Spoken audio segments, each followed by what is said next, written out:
Absolutely. And I know you have several.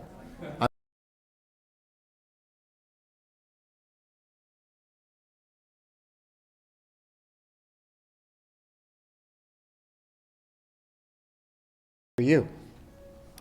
There we go. So we have two tech sellers.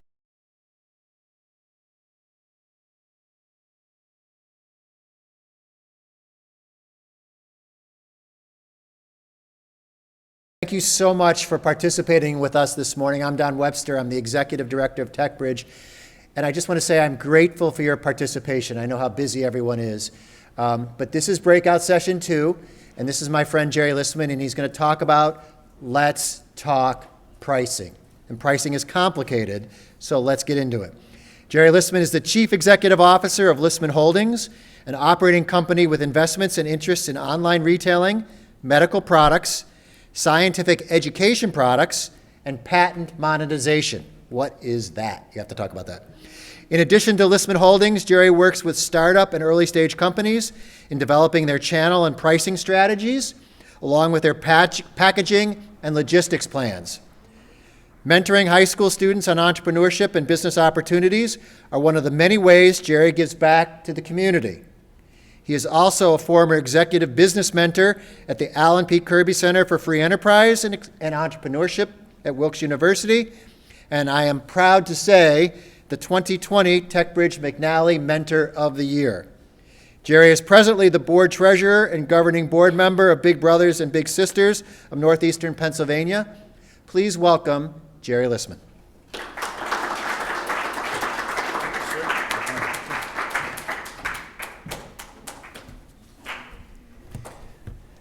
Good morning, everybody. After some of the presentations that were here this morning, I've got tough acts to follow, but we'll give it a try. What we're going to do is talk about some terms today that you may or may not have heard over the course of your young years. MSRP, which is Manufacturer Suggested Retail Price. This is the price that the manufacturer puts on a product and asks retailers to adhere to. In many cases, that price is set that the retailer does not have any leeway. Hewlett-Packard is one of those that has very strict pricing. COGS, or cost of goods. Very important term, and we'll delve into that one in great detail. Distribution fees, which encompasses the costs of getting your product to your customers. 3PL, or third-party logistics. Gross profit margin and net profit margin. Of the 5 different terms up here, does anyone have any guess on what is the most important? Well, I shouldn't say the most important. They're all very important. But which ones we're going to pick on talking about today?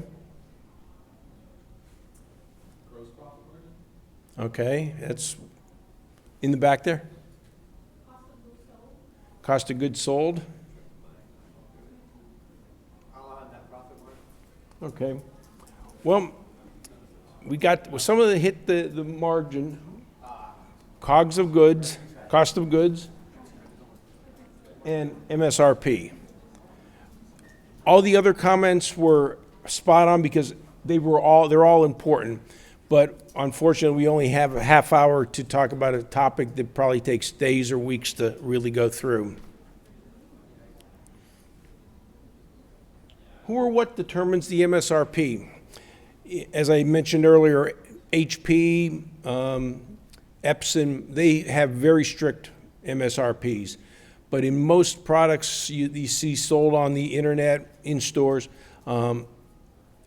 one or most of these factors play a role. Any guesses on the one we're going to talk about today? No guesses? I gave you all the answer. All you have to do is pick one. I'm going to go competitors. Competitors? Okay. Huh? Okay. Oh, okay. Market. Okay. Well, let's see what we're going to talk about the market. when we look at the market, it encompasses pretty much all the things that are up here. But at the end of the day, unless you have something that's really unique that nobody else has, you don't have pricing power. The market determines what you can sell it for.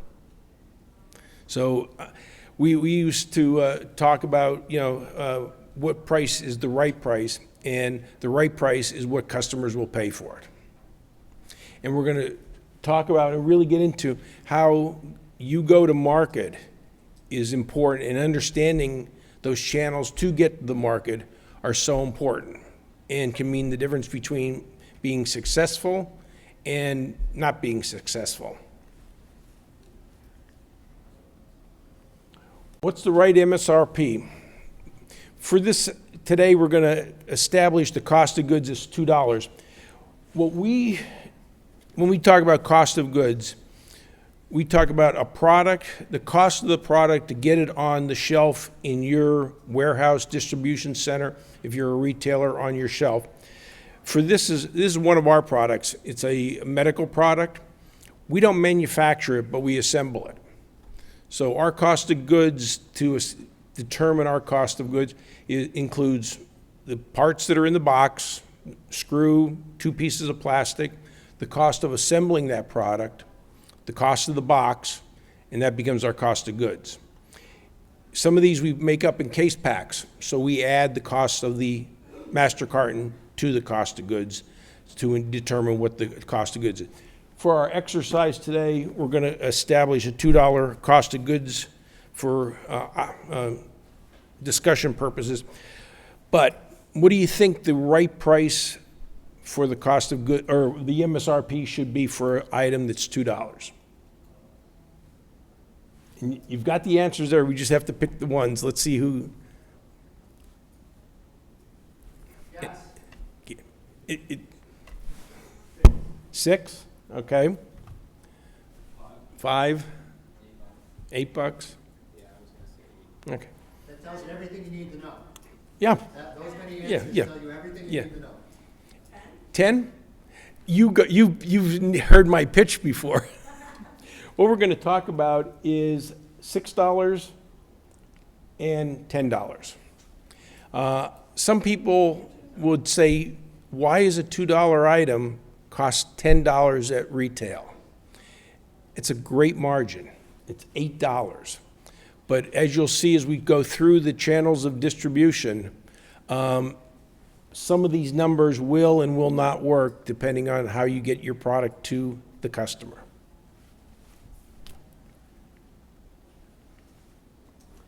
In our first scenario, we're talking about direct to consumer. You have the product on your shelf, whether you manufacture it, buy it, however you get it, and you're selling it on the internet, direct to the customer in some way, shape, or form. It can be door to door, it can be a small stand, but you're selling directly to the customer. In our second scenario, we're selling to the customer, but we're using a third-party logistics company. Rather than you having your own warehouse and personnel to package the product, you've hired a company to handle that for you. So you manufacture the product, you acquire the product, and you send it to these warehouses located throughout the country, and they do the order fulfillment for you. Cuts down on your fixed operating costs. The thing I don't like about third-party logistics is you lose control of the distribution. In our business, we do all our own distribution to some degree, and I'll get into that a little bit later. But if a customer calls us for our medical products at 3 o'clock in the afternoon, I can still get it shipped. If I'm using a third-party logistics company, chances are it's not going out that day. The third option is selling direct to retailers. Rather than you selling to the consumer, you're going to sell to the stores in your neighborhood across the country, and they take a piece of the pie as well. The fourth scenario is basically a hybrid of the first two. you're using third-party logistics to sell to a retailer who is then selling to the customer. So you've added multiple layers, and then the final is everybody likes to sell on Amazon. And that's a whole beast unto itself. And we do own a company that is a seller on Amazon. So what we'll do is we'll take a look at how the MSRP affects your profitability in all these scenarios. Direct to consumer is easy. You're going to make $4 because it was a $2 cost we talked about earlier. You've got a $4 profit.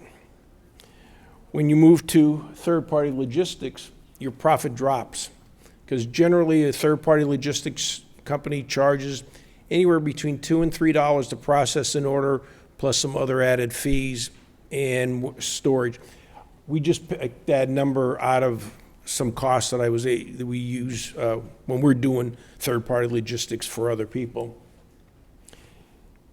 If you go to direct to a retailer, your profit drops to $1 because generally retailers want to buy a $6 product for $3.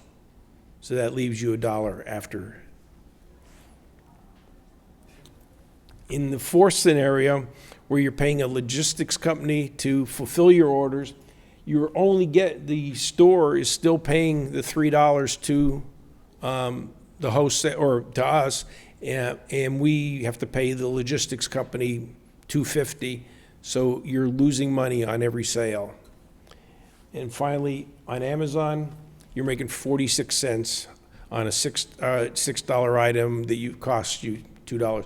Because Amazon takes, if you're using their fulfillment, anywhere between 49 and 57% of the selling price. Yes? What's the reason people do the third or the fourth option if they're losing money?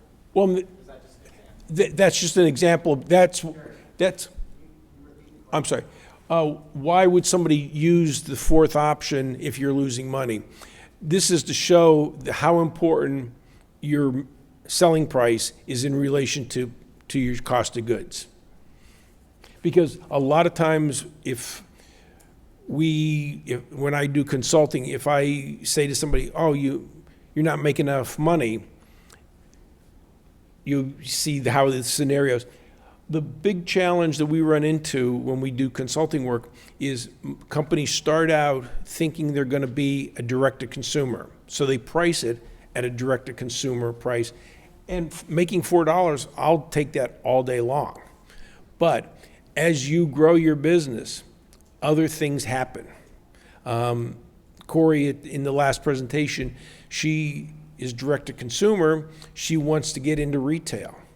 Well, if she's selling her item for, I don't know what her price is, $20, the retailer wants to buy it for $10. Well, she has to have a cost of goods built into that, her cost structure to allow her to do that. And depending on the retailer, some of them want more than 50%. So it gets really tricky. Here, you can always, we always try and have you take the worst case scenario for distribution, even though you might be starting out at a direct-to-consumer. Because it's easy to lower prices. In today's world, you put a price out there, it's out there. And it comes back to bite you. Now let's look what happens when we do $10 on the pricing. You're still making your, same, you're taking the whole profit margin for yourself, so you're making $8. In the second scenario where we only made $1, we're now making $5.50. In the third, where we're making $1, we're up to $3. Where we lost money, you're making 50 cents. And at Amazon, you're making $2.10. The fourth scenario is still not exciting. But a lot of times, if you have a product that the retailers want, you won't have to give them a 50% discount. You might be able to discount at 40%. So it has flexibility, but the whole point of these last two slides is you need to understand how you're going to get your product from your location to your customer, whether it's direct to consumer, through distribution, and there's even more, when you get into healthcare products, it even gets more complicated. And just to give you an overview of the side-by-side, this breaks it down. So you see the importance of pricing and understanding MSRP and what you're going to charge for the customer. As a general rule, if you take your cost of goods, multiply by 5, that's a good starting point for your MSRP. Because even in all the scenarios, you're still making some money. And on the third scenario, or I'm sorry, on the fourth scenario, where we're not making a lot of money, remember, we're only talking about shipping one product. If a customer's, especially in the direct selling to retail, they're going to be buying more than one. So the fixed cost gets spread out over a larger number of units.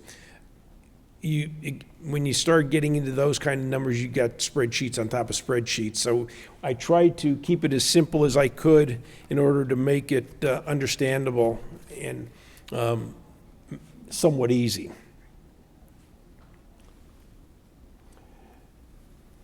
The takeaways from today: market determines pricing. We sell online on Amazon. A lot of the products we sell, our pricing is determined by whoever the stupidest retailer is in the marketplace. Some people work on 2-3% profit margins. We don't like, we've shrunk a lot of our business in the last couple of years because of the reason of being profitable. Profitable is the most important thing in business. Revenue doesn't pay the bills. And last year we grew our company. We were focused on hitting the $1 million mark, and we did. We're going to be probably 30% smaller this year and make the same amount of money. And for a small business, that's less inventory, that's less help I need. It makes everything so much better.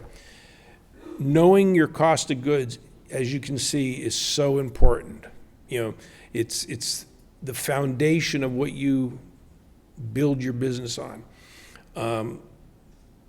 We've always said in companies I've worked for, we don't make money by the price we sell it at. We make it by what we pay for the cost of goods, and that's so important.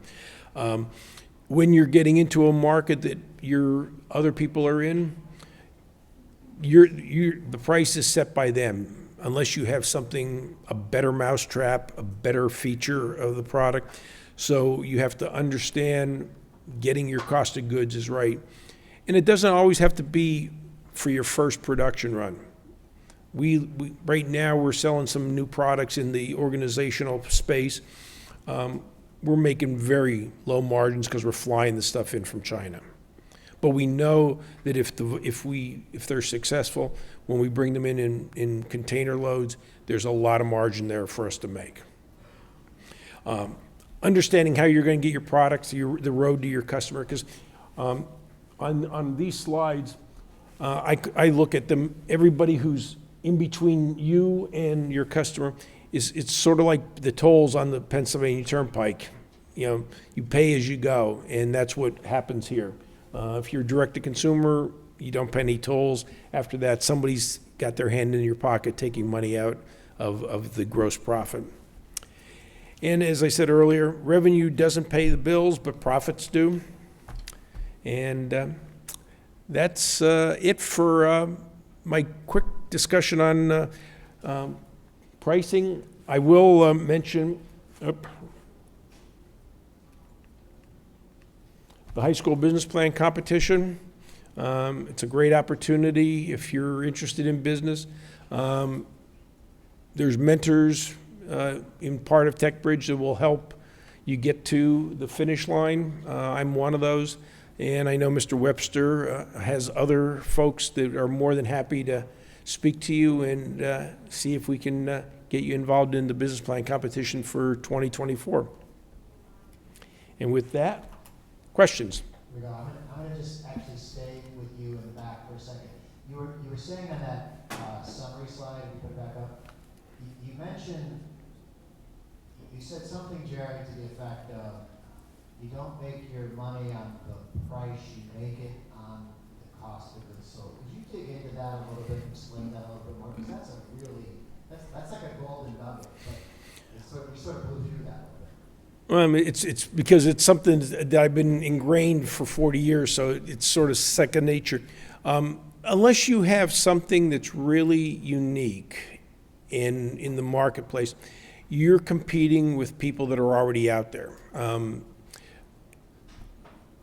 Phones, iPhone, they've got a unique position. They've got their own operating system, so they have pricing power. But anybody who's selling Android phones, they all do the same thing. So if I wanted to get into the phone business, I'm limited on what I can sell it at by what other people are doing. So for the sake of argument, let's call it the price is $500. So if I want to make money, I'm not making it selling it for $500. I'm making it on what I buy it for. If I buy it right, I'll be able to sell it and make a profit. But if I just go and buy it from some wholesaler who's already buying it from somebody else, I might pay $450 for it. And if I'm in business and I have an office and warehouse, I'm not interested in making 10% gross profit margin. And just for, I didn't touch on, we have some time, I didn't touch on gross profit versus net profit. Gross profit is the cost of what you sell it at, less your cost of goods, equals your gross profit. From there, you have to take light, heat, warehouse, all the expenses of operating the business. So when you say I make $8 on that product, in our example, you're really not making 8 unless you have no overhead expense.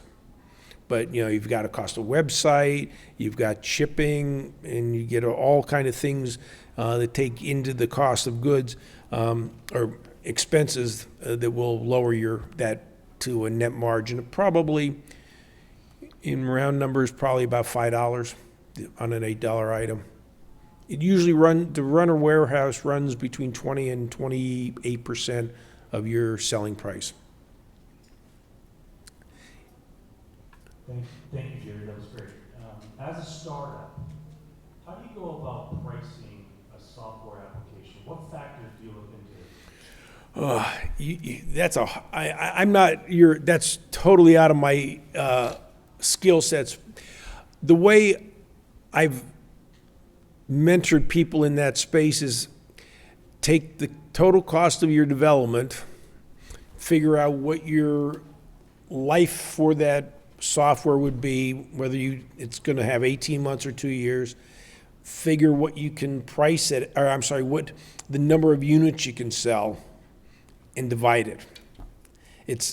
I'm sure if there were software developers here, they can probably give you a better answer than that. But at the end of the day, everything gets expensed in some way, shape, or form. And for a software developer, it's your time and your developer's time and how many you can think. If you're doing it for me and I'm going to use it as proprietary, that's easy. It's going to cost me $10,000 to develop it. I'm going to pay $10,000 plus whatever you want to make on a margin. It's when you start dividing it up over, multiple users and multiple customers. Yes. So, in order for you to get the product to the customer, you have to do a lot of marketing, right? So, what are average industry averages for marketing expenses when it comes to later on getting it from the operations cost? Question, very tough question. Thank you, Corey. Is what marketing costs and how it factors into your cost. Every business is different. I mean, for our businesses, my marketing costs are minimal. We do some advertising when we're selling on the Amazon platform, and it works out to be probably less than 1% of sales. But in Corey's case, she's going direct to consumer with a brand new product, a proprietary product. We're just starting to sell proprietary products on Amazon. And we're doing that because the margins with Amazon taking 53% of our revenue makes it difficult if you're not buying direct from a manufacturer. Using Corey as an example, she's got to spend probably a lot of money on Google ads and SEO, optimization, things like that. So we've looked at buying companies that spend anywhere between 5 and 20% of their revenue. It really depends on the market you're going after, the product you have, the price. Obviously, if you're selling a $20 item, the cost for the advertising to capture those customers is going to be higher than if I'm selling a $100 item, because it's going to probably cost me the same to get the same customer, but it's spread out over a different price point. And do you have, how's it work for you? I mean, how's it, This sort of the higher end from your percentage. Yeah, I'm sure, yeah, you might be even higher than the 20%. But that's where, even though we talked about distribution, I'm not an expert in direct-to-consumer. I've never really done it, and that's why we're on the Amazon platform, because we get to be in front of millions of customers with just organic searches. So it makes it a lot easier for us to get to our customer. And since up until just recently, we weren't selling anything proprietary, we were just selling the same, white boxes for card collecting that everybody else is selling. Yes? So my question is, what do you think of outsourcing as a cost reduction strategy? And at what point should, for instance, a startup manufacturing business or a software development business, what point do you think they should see their tools at? Again, for software, I'm not sure what that point is. I'm a control freak. That's why I'll never be an angel investor, because any business we invest in, we become very active partners in. I like to have it in-house. I think that if you're developing software, there's a lot of talent in this area, and you could probably get between interns and recent graduates, you could probably find the right help, and maybe work with somebody locally in conjunction with some offshore developers. If you already know software, maybe you can go direct offshore sourcing. But if I came up with an idea for an app, which I'm not an idea guy. I wouldn't know if they were telling me the truth or not the truth about what they were developing for us. So I hate to be vague on that, but it's not my, I'm a hard goods, product guy, software is, I have trouble, like when they were talking this morning about turning your phone on, airplane mode and stuff, I'm lost. Jerry. Yeah. Thanks so much, Jerry. My name's Mike. I had a question. As a startup just starting out developing your product and service offerings, what do you feel like entrepreneurs should focus on more? Lowering your cost of production or building value through building unique product or service traits? That way you can get those higher MSRPs, which would inevitably drive up the cost of production. Building the value is important. What I would suggest is knowing if you're able to get a better cost of goods. We're doing a project now for a company. They have a patented product. Everybody keeps saying, oh, we want to buy it, but they haven't pulled the trigger on manufacturing. So we're taking over the manufacturing of that, and we're going to develop a pricing structure that they can sell 10 pieces right now and make a little bit of money, but we know that when we get to ordering 50 or 100, there's going to be huge margins. So just make sure there is a lower price out there for those cost of goods at down the line, because if you build a value price, but you can never get your cost of goods down, then you're sort of shooting yourself in the foot, because raising prices in today's world is really, really difficult. I mean, we've raised prices on some things as much on a $10 item, 25 cents, and watched sales just drop off. One thing that we talked earlier was on the IP monetization. Do we have time, Don? We do. No. One of the things we look at is as an opportunity is IP monetization or patent monetization.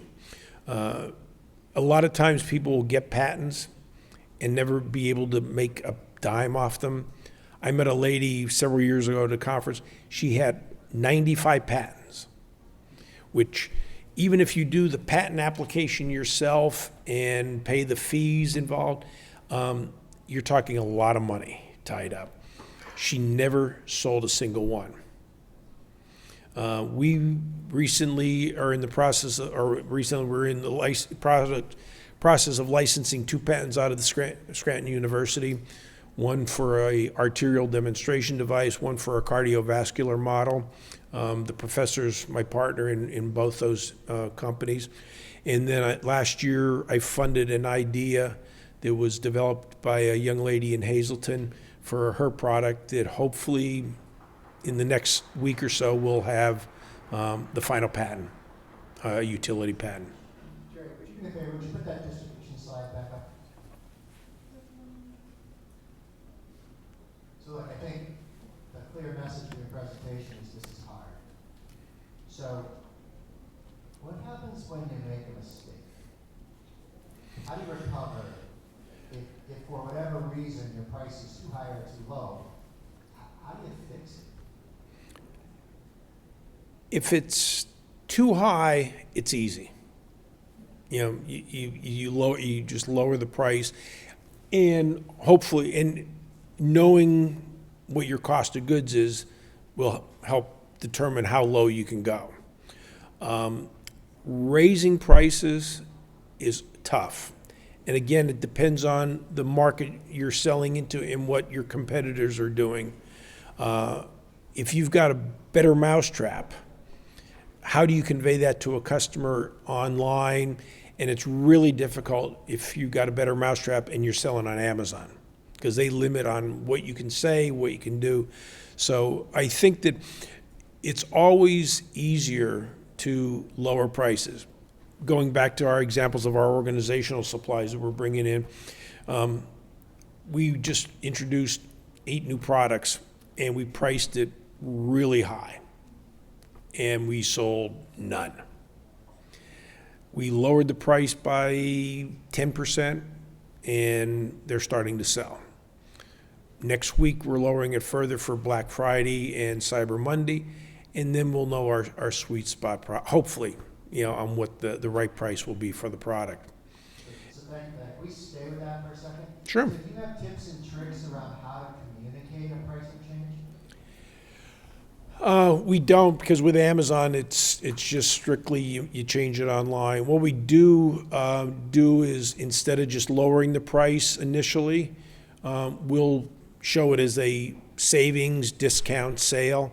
That way you're not obliterating the suggested retail price. Again, if you're direct to consumer, you've got your customer base, you can communicate it that way.